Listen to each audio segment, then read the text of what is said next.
Siyalapheka yini lesifo dokotela? Ngizothi siyalapheka uma umuntu efike early. Okay. Kuya ngokuthi umuntu ufike nini nanokuthi abantu abafani omunye sibhebhetheka ngokusheshsha. Uthola ukuthi kunzima ukusicontrola even if umuntu efike early.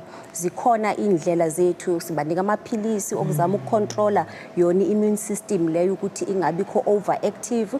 Khona nezinto esizigcobayo and then kusibhedlele sethu esikhulu iAlbert kukhona nomshini esikwazi ukubafaka kuwona ukuthi sizame ukushisa isikhumba in a controlled manner ukuthi sikwazi ukukhumbula ukuthi siyawudinga lo mbala ngoba umbala vele usivikela from ilanga. So i-answer emfushane ukuthi kuya ngokuthi umuntu imphethe kangakanani nanokuthi usheshe wafika yini kuthina.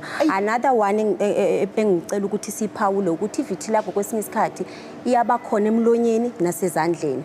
Kuba difficult ukuyitreata ke leyo ebasemlonyeni nasezandleni ngoba ama reserves ombala ahlala kwinwele.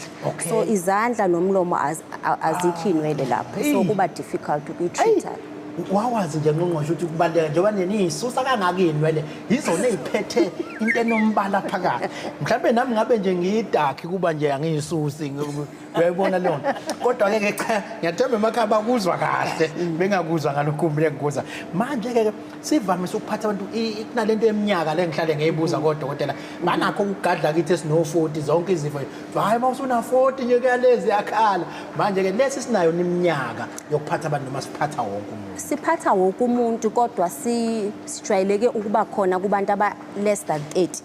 I think siphathe from ingane we have ama clients esibanawo from as early as 2 years 3 years benayo iVitiligo but sijwayele ukuba under the age of 30. Another group of people abakwi risk abantu abanamanye ama autoimmune disease. If you know ukuthi isifo sashukela for example it's another type of autoimmune disease. So nanokuthi abantu abane family history uma kuukuthi ukhona umuntu emndenini onalesi sifo then umuntu uba ne risk yokuthi abe neVitiligo.